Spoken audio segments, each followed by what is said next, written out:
राज्य सरकार के तीसरे बजट पर आपने डिबेट में भाग लेने का अवसर दिया, उसके लिए आपका धन्यवाद। मुझसे पूर्व वक्ताओं ने अभी तारीफ की कि कृषि का अलग से बजट पेश होगा। इस घोषणा के लिए बहुत धन्यवाद, मैं भी धन्यवाद करता हूं। लेकिन किसान के लिए, किसान के हित में असली काम किन्होंने किए, उनकी आलोचना सिर्फ मात्र घोषणा से किसी को शाबाशी, तो ये तुलना संतुलन ये सही नहीं है। किसान हितैषी फैसले अगर किसी ने सरकारों में किए, किसानों की बातें तो सबने की। आज किसानों के नाम पे आंदोलन करने वाले लोग भी किसान की हर बार बात करते हैं। नेता भी चुनाव में जाता है तो किसान के हित की बात करता है, स्वामीनाथन कमेटी की बात करता है, उनको लागू करने की बात करता है। लेकिन किसानों के हित में किसान स्वयं के पैरों पे खड़ा हो, किसान मजबूत हो, किसान को शौका के चंगुल से निकालने का भगीरथी प्रयास किसी ने किया तो स्वर्गीय भारत रत्न अटल बिहारी वाजपेयी ने किसान को किसान क्रेडिट कार्ड देके किया। किसान को यूरिया के लिए लाइन में लगना पड़ता था, पुलिस के डंडे खाने पड़ते थे। नीम कोटेड यूरिया का प्रावधान किसी ने किया? वर्तमान प्रधानमंत्री नरेंद्र भाई मोदी ने किया। हम अपने स्वास्थ्य की चिंता करते हैं, निरोगी राजस्थान की बात करते हैं, लेकिन हमारी मिट्टी, हमारी धरती जिसमें किसान बीज बोता है, फसल आती है और अन्नदाता अन्न उपजाता है, देश का पेट भरता है, उस मिट्टी के स्वास्थ्य कैसा है, उस मिट्टी के स्वास्थ्य की चिंता करने का काम किसी ने किया तो सॉइल हेल्थ कार्ड देके देश के प्रधानमंत्री नरेंद्र मोदी ने किया। और फसल बीमा योजना, प्रधानमंत्री फसल बीमा योजना, और खराबा जो 50% की सीमा थी उस सीमा को 33% लाने का काम किया। इकाई जो तहसील मानी जाती थी, इकाई को गांव तक लाए, खेत तक लाए। इस ओलावृष्टि को इसमें शामिल किया, अतिवृष्टि को इसमें शामिल किया। ऐसे अनेकों क्रांतिकारी फैसले अगर किसी ने किए तो देश की भारतीय जनता पार्टी की सरकारों ने और भारतीय जनता पार्टी के प्रधानमंत्रियों ने किए। और वर्तमान में जो कांग्रेस के साथी, कांग्रेस की प्रदेश की सरकार और दूसरे प्रदेशों में कहां कांग्रेस की सरकार है, किसान के लिए हित में 86% किसान, देश का जो 5 हेक्टेयर से छोटी जोत का किसान है, उसके हित में एग्रीकल्चर रिफॉर्म के नाम से केंद्र ने 3 बिल पास किए हैं। उन बिलों पे लगातार जो विरोध लोग कर रहे हैं, वो भी कभी सरकार में थे, वो चाहे केंद्र की सरकार में थे, चाहे प्रदेशों की सरकार में थे, इन रिफॉर्म्स की वो वकालत किया करते थे। एपीएमसी एक्ट में संशोधन होना चाहिए, इसकी वकालत वो किया करते थे। और किसानों के जितने सुधा स्वामीनाथन की रिपोर्ट लाके होनी चाहिए। देश के यशस्वी प्रधानमंत्री ने सिर्फ बात नहीं की, उनको लागू करने का काम किया। डॉक्टर स्वामीनाथन की 102 रिपोर्टें में से, अनुशंसाओं में से 101 लागू कर दी एग्रीकल्चर रिफॉर्म के माध्यम से, और उसका विरोध ये लोग कर रहे हैं। और विरोध करने का जो इनका तरीका है, ये उसी बात का विरोध कर रहे हैं जो खुद को सत्ता में रहते हुए कहा करते थे। अपने घोषणा पत्र में जिनको लेके आते थे चुनाव, चाहे लोकसभा का लड़ते हो, चाहे प्रदेश की असेंबली का लड़ते हो, अपने घोषणा पत्र में इन्हीं बातों को लेके आते थे जो वकालत करते थे। ये तो माननीय सभापति जी वो बात हुई जो खिलाड़ी जो 2 टीमें खेलती है और जब हाफ टाइम में मध्यांतर में पाला बदल हो जाता है तो इधर का गोल उधर करता है, उधर का इधर करता है। ये तो राजनीति में भी इसी तरह खेल रहे हैं। जो राजनीति में जो इनके डायलॉग हुए करते थे, जो बातें हुआ करती थी, उनको भी बदल गए हैं। इसलिए इनके चाल चरित्र चेहरे को सब पहचान चुके हैं। किसान में कितना काम हुआ, मैं आपको छोटा सा उदाहरण दे दूं। माननीय सभापति जी, पूरे राजस्थान के पटवारी हड़ताल पर है।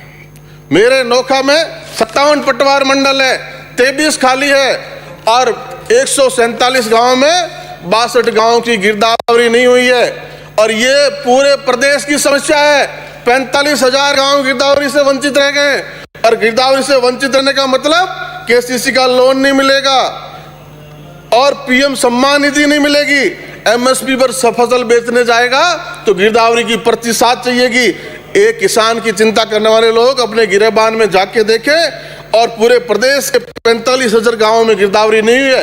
रबी की फसल और पिछले खरीफ की फसल में भी पटवारियों ने खराब हवा उसका सही आकलन नहीं किया।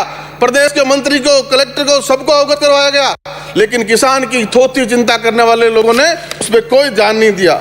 नहरी तंत्र में पानी नहीं मिल रहा, किसान जगह जगह आंदोलन कर रहा है, चाहे गंगानगर हो, चाहे हनुमानगढ़ हो, चाहे बीकानेर हो, चाहे आगे द्वितीय फेज का नहरी बेल्ट हो, किसान अपने पानी की चिंता कर रहा है। और डिग्गियां जो प्राण है किसान का, नहरी तंत्र में डिग्गियों का राज्यांश नहीं मिला, केंद्र का पैसा मिल गया, और पिछले 2 सालों में तो डिग्गियों का टारगेट भी नहीं मिला, नई डिग्गियों का कोई निर्माण के अता पता ही नहीं है माननीय सभापति जी। इसलिए ये जो बिजली की बात है, किसान बिजली रात में दिन में देंगे, दिन की छोड़िए, रात में भी पूरी समय पे मिल जाए। किसान पे वीसीआर का खतरा, किसान का 50,000 भी बकाया है तो वीसीआर तुरंत ट्रांसफार्मर उतार लिया जाएगा, 1 महीने का इंतजार भी नहीं किया जाएगा कि उसकी फसल पक जाए और किसान अपनी फसल बेच के बिजली कंपनियों का पैसा चुका दे, ये भी इंतजार नहीं किया जाएगा। एमएसपी पे खरीद की बात करने वाले लोग, पंजाब हरियाणा में किसान को बरगलाने वाले लोग, पंजाब और हरियाणा का एक एक दाना एमएसपी पे खरीदा जाता है। और ये जो यूपीए की सरकार का अंतिम बजट 13 और 14 का आदरणीय मनमोहन सिंह जी का एमएसपी पे खरीद के लिए प्रावधान कितना, 20,000 करोड़ का। इस साल का केंद्र की सरकार का, मोदी की सरकार का बजट एमएसपी पे प्रावधान कितना, 1,23,000 करोड़ का। कहां 20,000 करोड़, कहां 1,23,000 करोड़। इसलिए तुलना कर लीजिए कि कौन किसान हितैषी है। ग्रामीण विकास की स्थितियां देखिए, ग्रामीण विकास पंचायती राज नागौर में लागू हुआ, पंडित जवाहरलाल नेहरू ने लागू किया, उसकी वकालत करने वाली सरकार, उसके नाम पे पीठ थपथपाने वाली सरकार।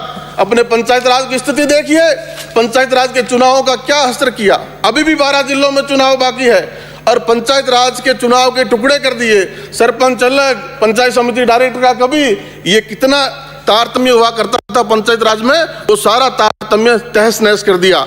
और पंचायतों में 2 साल से फिफ्थ फाइनेंस कमीशन के पैसे की किस्तें पंचायतों को नहीं मिली। केंद्र ने जो पैसा दिया उस पैसे को भी पंचायतों को नहीं पहुंचाया। सरपंच भी 8 तारीख से पटवारियों के साथ हड़ताल पे आ रहे हैं। और पंचायत और ग्रामीण विकास को लागू करने की जो की पोस्ट है, बीडीओ तो हड़ताल पे, 200 बीडीओ राजस्थान के हड़ताल पे। सरकार से इच्छा मृत्यु का वरदान मांग रहे हैं, छूट मांग रहे हैं कि उनकी पदोन्नतियों का सरकार विसंगतियां उनको दूर करे। राजस्थान रूरल डेवलपमेंट सर्विस में नियम कानून बनाए, उनकी प्रमोशन की व्यवस्था करे। तो जब आपकी एजेंसी, आपका बीडीओ हड़ताल पे, आपका पटवारी हड़ताल पे, ग्रामीण विकास की त्रस्त व्यवस्था से त्रस्त सरपंच हड़ताल पे, तो आप किस बात की वकालत करते हैं, किस किसान के हित की बात करते हैं। इसलिए माननीय सभापति जी, ये आपनो राजस्थान है कि आपनो हड़तालिस्तान है, इसकी भी कल्पना कर लीजिए। लॉ एंड ऑर्डर की स्थिति, अभी आप खाजवाले से आने वाले मेरे बड़े भाई दलित साथी कह रहे थे कि दलित को दूल्हे को घोड़ी से उतार दिया जाता है, दलित सिंह नाम रख ले तो उसके पिटाई हो जाती है, दलित की मूंछ को काट दी जाती है। लेकिन एनसीआरबी का रिकॉर्ड उठा के देखिए, वो क्या कहता है, दलित अत्याचार में राजस्थान दूसरे पायदान पे खड़ा है। और ये लॉ एंड ऑर्डर मेंटेन करने का जिम्मा किसका, आपका है। इसलिए अपने खुद के गिरेबान में झांक के देखिए। और घोषणाओं का अंबार, अभी मेरे बदन जी कह रहे थे पचपदरा से आने वाले कि कांग्रेस बीजेपी के विधायक शंका करते हैं उनके क्षेत्र में घोषणा उनके लिए। मैं कल्ला जी सामने बैठे हैं, मैं कल्ला जी को धन्यवाद दूंगा। मेरे नौका में नहरी जल की स्कीम को लागू किया, घोषणा के उसके लिए धन्यवाद भी दूंगा। लेकिन साथ भी मांग भी करूंगा कि ये घोषणा ना रहे, अमली जामा पहने, समय पे पहने। मेरे अस्पताल को जिला अस्पताल बनाया, उसका भी धन्यवाद दूंगा। लेकिन मेरे शहर में दानदाता कट्टाणी परिवार ने एक आयुर्वेद हॉस्पिटल करोड़ों रुपए लगा के बनाया है, उसको A ग्रेड का दर्जा मात्र देना है, वो देने का काम भी करे। और कॉलेजों की बात आई, माननीय मुख्यमंत्री जी ने बजट घोषणा पढ़ते हुए जब चारों स्वर्गीय साथियों के नाम पर कन्या महाविद्यालय की बात की, तो माननीय सभापति जी, मेरे साथी विधायक ने कहा कि मुख्यमंत्री जी क्या घोषणा कर रहे हैं, मेरे को कन्या महाविद्यालय दे रहे हैं। उन्होंने इसरार किया कि कन्या महाविद्यालय तो मेरे यहाँ भी चाहिए। तो मैंने कहा घोषणाएं हो रही है, लेकिन घोषणाओं की कीमत बहुत महंगी है। अगर ये धरातल पे लागू हो जाए तो ठीक है, लेकिन शिक्षा मंत्री जी, उच्च शिक्षा मंत्री जी यहाँ नहीं है। मेरे क्षेत्र में भी कन्या महाविद्यालय की जरूरत है, मुझे तो इतनी बड़ी कीमत देने की जरूरत नहीं। मेरे यहाँ तो दानदाता तैयार है पूरी भवन और बिल्डिंग बनाने के लिए, क्योंकि अब तक की पिछली 2 घोषणाओं में एक भी कॉलेज की ईंट नहीं लगी अभी तक। कृपया समाप्त करें। दानदाता तैयार है और सरकार कॉलेज कन्या को देने की बात करे। आदरणीय सभापति जी, आपका बहुत बहुत धन्यवाद, आपने बोलने का मौका दिया, और बहुत बहुत थैंक यू, बहुत बहुत धन्यवाद। श्री अमीन खान जी।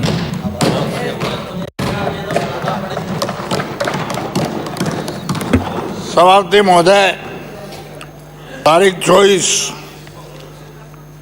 को राजस्थान के मुख्यमंत्री अशोक गहलोत ने वर्ष 21-22 के लिए राज्य का जो बजट पेश किया उसका सहर्ष खुशी से मैं समर्थन करता हूं।